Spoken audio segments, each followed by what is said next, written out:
as in his first feature-length movie Shivers. Scientific hubris and biological tampering are at the centre of David Cronenberg's blood-curdling follow-up, Rabid. I'm Stephen Archibald, and welcome to my movie podcast.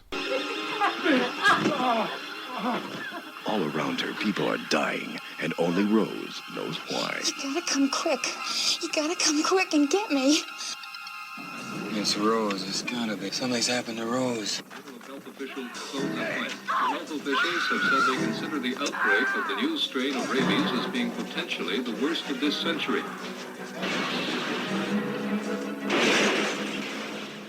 Hello to you, and you are very welcome to They Came From Within Cult Movie Reviews. Appetite for Destruction, Rabid, 1977.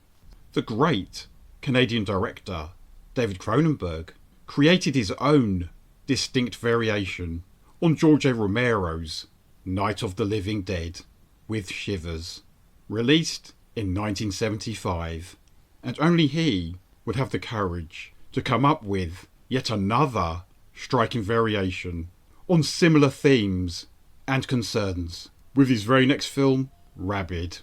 The film commences with a young, attractive couple called Hart and Rose sharing a motorbike ride in the countryside.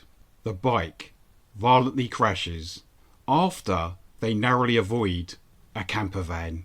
Hart is left with relatively minor injuries, but Rose is close to losing her life. She's rushed to the nearby Keloid Clinic, which specialises in plastic surgery. The head doctor, Dan Keloid, feels he has no choice but to use his pioneering morphogenetic procedure on the dying woman. Rose survives, but is left in a coma for a month. However, the Rose who awakens is nothing like the one who existed before. She has developed a ravenous thirst for blood, and the radical operation left her with a sphincter-like incision in her left armpit, from which a phallic-like lump can thrust forward and drain a person of their blood. Further still, her unfortunate victims are left highly contagious, exhibiting violent rabies-like symptoms. Rose escapes to the city of Montreal, and a widespread disaster ensues. Cronenberg's energetic little movie is a terrific amalgamation of the vampire and zombie picture. One of the most remarkable things about Rabid is that it stars Marilyn Chambers, a woman famous at the time for starring in hardcore porn movies. David Cronenberg had wanted Sissy Spacek in the lead role, after being impressed by the performance she'd given as Holly in Terrence Malick's glorious Badlands. Alas, the movie's main producer, John Dunning, did not like her Texas accent, nor the fact that she has freckles. How very dare he? It was the producer-director, Ivan Reitman, who suggested Marilyn Chambers to David. Reitman knew that she desired to make a mainstream movie, and that casting her would help sell an exploitation film. It proved to be inspired casting, as Marilyn was really rather good in the central role. There's a great in-joke in Rabid when Rose exits a porno theatre, having claimed another victim. She walks past a movie poster for Sissy Spacek's breakthrough movie, Carrie.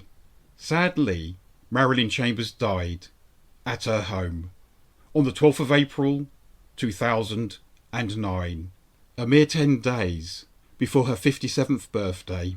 She passed away from a cerebral hemorrhage, which was caused by an aneurysm.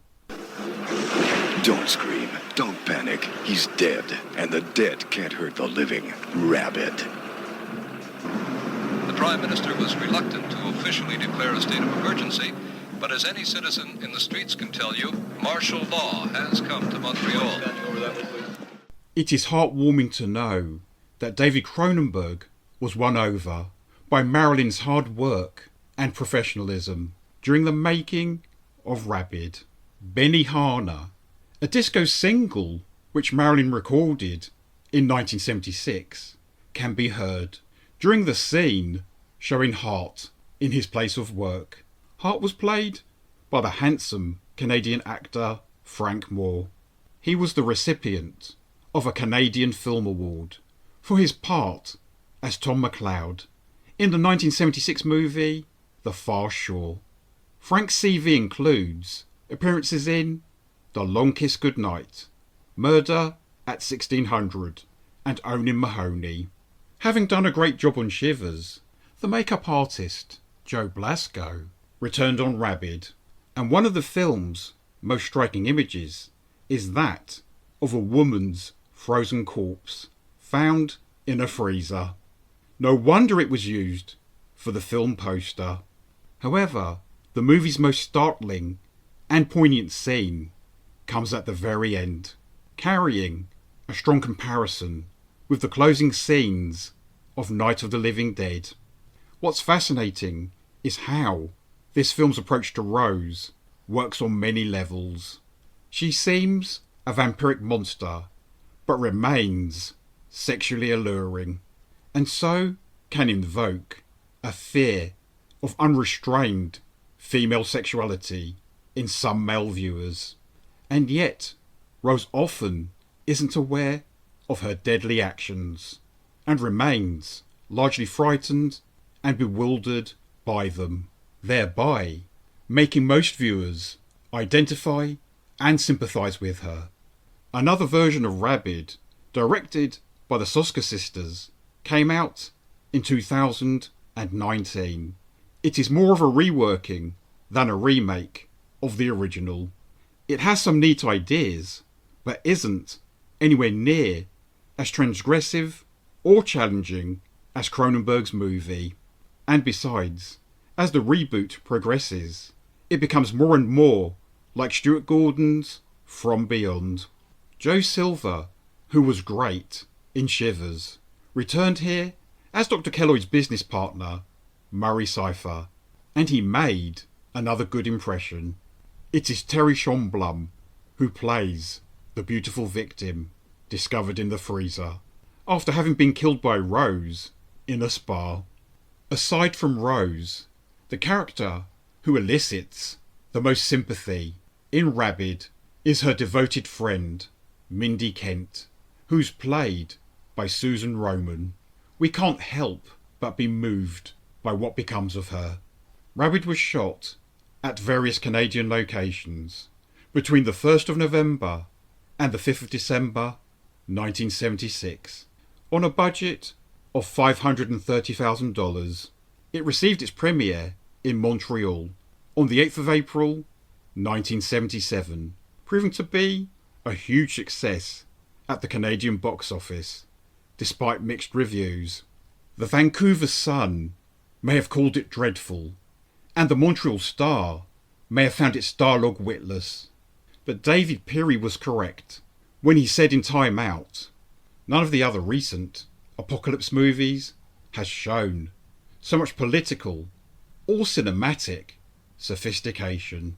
I'm Stephen Archibald, and thank you very much for listening to my podcast, They Came From Within, Cult Movie Reviews. Whether you are a regular listener or a first timer, I really do appreciate you.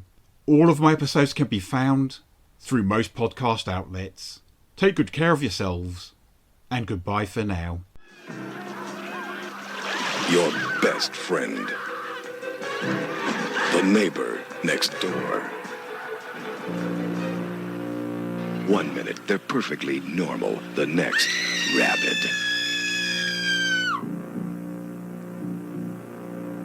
Pray it doesn't happen to you.